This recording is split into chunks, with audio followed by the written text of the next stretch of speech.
Halo has always been a franchise of epic scale. Galactic wars, ancient alien mysteries, and the unbreakable resolve of humanity's greatest warriors, the Spartans. But what if I told you there was a Halo game that most fans have either forgotten or never even played? In this video, we go over that game, its history, and whether or not we need another game like it. Halo Spartan Assault is an isometric shooter developed by Vanguard Games in collaboration with 343 Industries, now Halo Studios, marking the 8th installment in the Halo series. Before its official announcement, the game was codenamed Boot Camp. It initially launched for Microsoft Windows 8 and the Windows Phone 8, and the game later received enhanced ports for Xbox 360 and Xbox One. For those playing on the Xbox 360 and Xbox One, a two-player online cooperative mode is available, and in this mode, two Spartans team up to battle waves of flood across 5 missions. While I didn't get to play that, I did read that the co-op mode introduces never-before-seen weapons and equipment, including dual-wielding machine pistols, a teleportation ability, and a cryo bomb that releases a cloud impervious to flood attacks. Development for Spartan Assault began around April 2012 for the Windows 8 platform, even before the announcement of the Windows Surface. Early on, Vanguard Games experimented with various prototypes to bring the classic Halo first-person shooter experience to mobile devices, only to conclude that the gameplay was not suited for that format. Its top-down perspective and stylized visuals evoke a look reminiscent of Halo Wars. Finally, it debuted on July 18, 2013 for Windows 8 with a complete edition including all DLC, arriving on December 23, 2013 for Xbox One and January 31, 2014 for the 360. A Steam version followed on April 4, 2014, and an iOS release landed in 2015. While that iOS version is no longer available for purchase, past buyers can still re-download it by going to the App Store's Purchase tab. Personally, I have never played this game before on a mobile device, so I headed to Steam and downloaded from there to start my journey. Set in 2554 between the events of Halo 3 and Halo 4, Spartan Assault features 30 missions that chronicle the early operations of the Spartan 4 program. While playing the game, I noticed some striking differences between this game and Halo 4, mainly how the sandbox looks. In the sandbox, it incorporates weapons, vehicles, and armor styles that span the entire series. It seems that every available UNSC weapon in Spartan Assault is taken from Halo 4, while the Covenant arsenal is a diverse collection from earlier titles,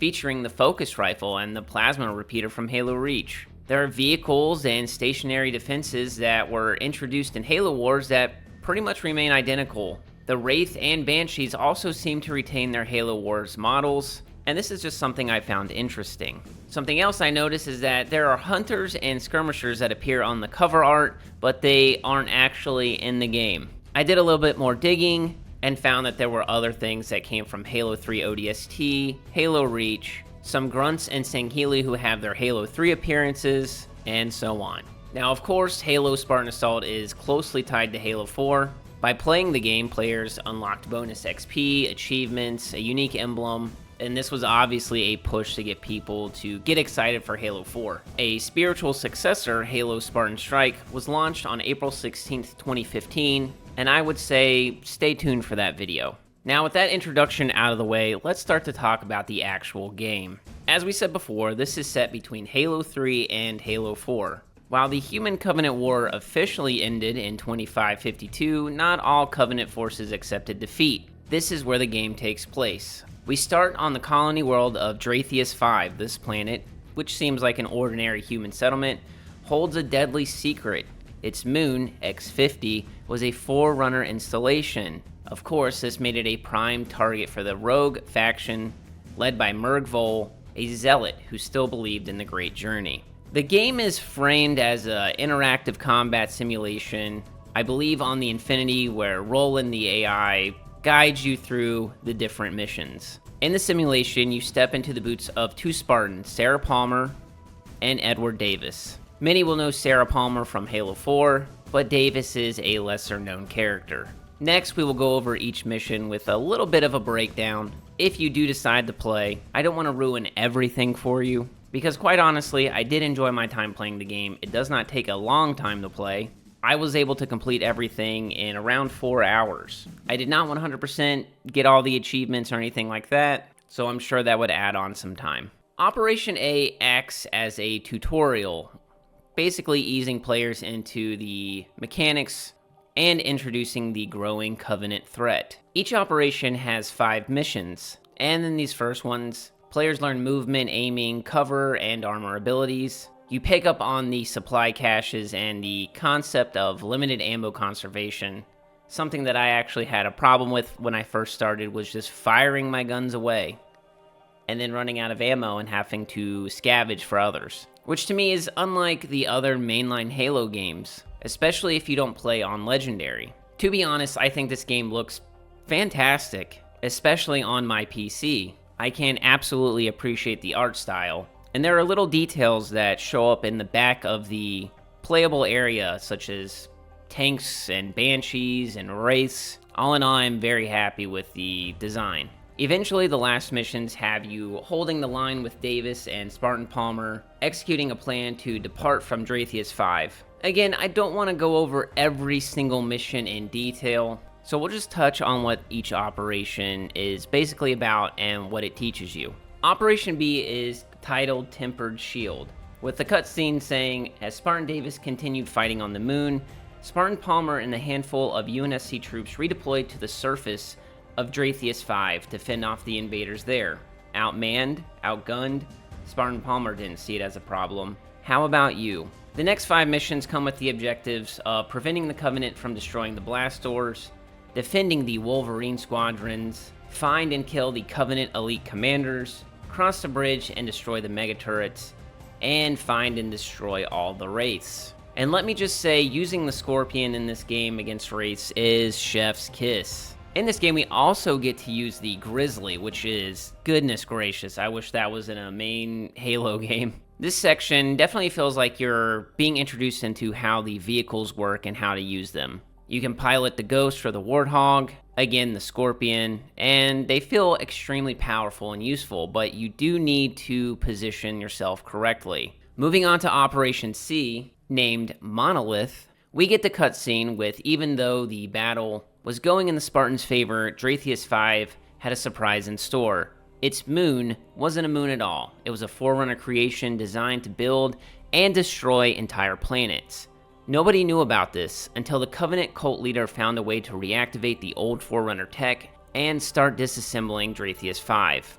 It was Spartan Davis's job to shut down the device. So we now know that Vol's forces have begun uncovering the artifact beneath the surface, and we must destroy drilling equipment while surviving Covenant counterattacks. These missions come with the descriptions: clear the area and secure a landing zone for the second wave of Marines, reconvene with the Marines and survive the Covenant's assault, ambush the Wraith convoy to create a diversion, escort all snipers into position and infiltrate the Covenant base, and defend the engineer while he deactivates the Forerunner structure. I would say that this is where the game starts to tie into the larger Halo universe, and seeing how the Forerunner tech plays such a pivotal role in Halo 4, we get hints of that here. Moving on to Operation D, titled Captured Chance, we get the cutscene.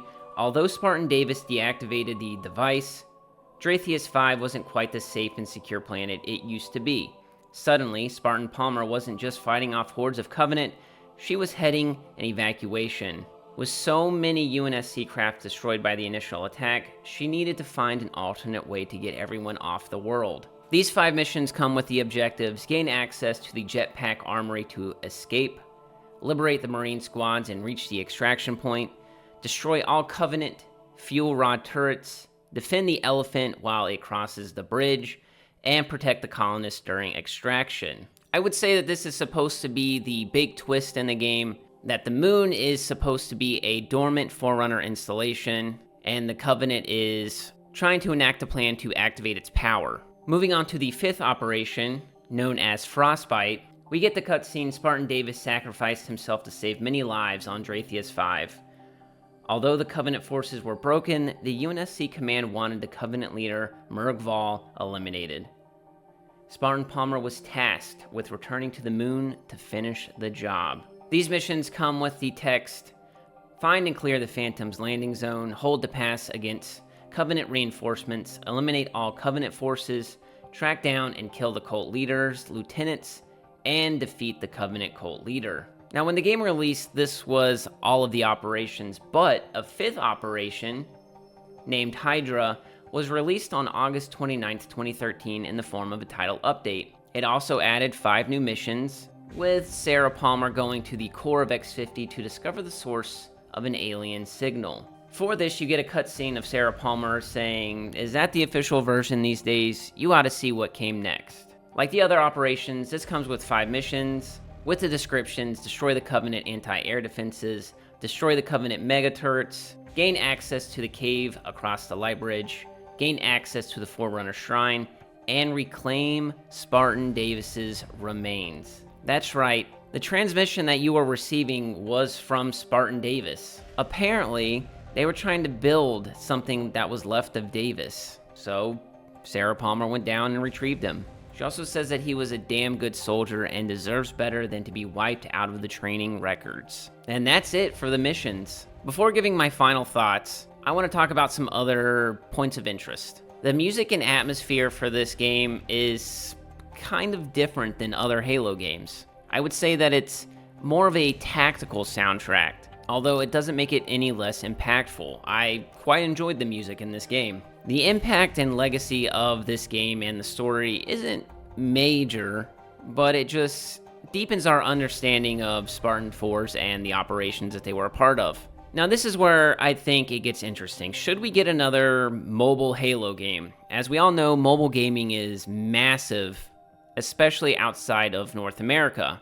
Would we ever see a Halo mobile shooter that rivals Call of Duty Mobile? Or a Halo firefight game with multiplayer co-op? It does seem that 343, now Halo Studios, was very risk-adverse when it came to creating games around the Halo IP in the past. But going forward, I do believe that there's a space and a market for a Halo mobile game. The potential is always going to be there. They just need to take the risk. That being said, let me know your thoughts. Should we see another game like this, or a different type of Halo game on mobile devices? If you enjoyed this video, make sure to leave a like, and if you want to see more Halo content, make sure you subscribe. I could be your 3rd favorite Halo YouTuber, if you give me the chance. And like I said, stay on the lookout for the next Spartan Strike video. But that's going to do it for the video, and I will catch you around the ring.